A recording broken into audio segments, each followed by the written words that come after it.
माळेगाव साखर कारखाना निवडणुकीमध्ये ब वर्ग गटातून अजित पवार विजयी 101 पैकी दादांना 91 तर विरोधकांना केवळ 10 मतं मिळाली। अजित पवारांचं निळकंठेश्वर पॅनल विजयी।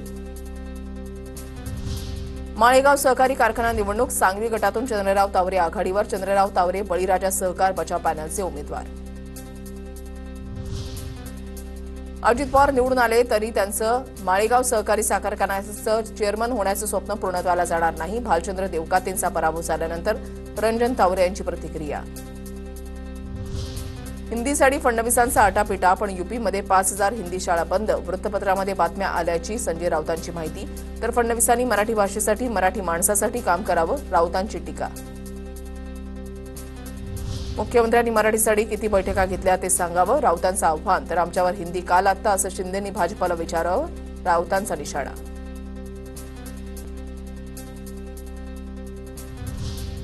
हिंदी सक्तीच्या मुद्द्यावर मनसेची बैठक सुरू। संदीप देशपांडेंची कार्यकर्त्यांसोबत कृष्णकुंजमध्ये बैठक। बैठकीमध्ये पुढची दिशा ठरवणार।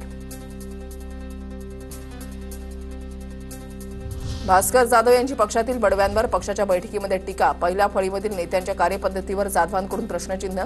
जिल्हा प्रमुख आणि संपर्क प्रमुखांच्या बैठकीमध्ये जाधव यांनी मांडलं मत। निवडणुकीमध्ये उमेदवाराला एबी फॉर्म देताना विचारात घेतलं नाही, जाधवांचं स्पष्टीकरण। संदीप देशपांडेंकडून ठाकरेंच्या शिवसेनेवर टीकेचे बाण सुरूच। राज्याच्या मनामधलं ओळखणाऱ्यांनी जाधवांच्या मनामधलं ओळखलं का?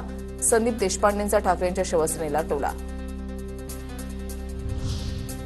तेजस्वी घोसाळकरांची नाराजी दूर करण्याचा ठाकरेंकडून प्रयत्न। दहिसर मतदारसंघाच्या महिला विधानसभा प्रमुखपदी घोसाळकर यांची नेमणूक।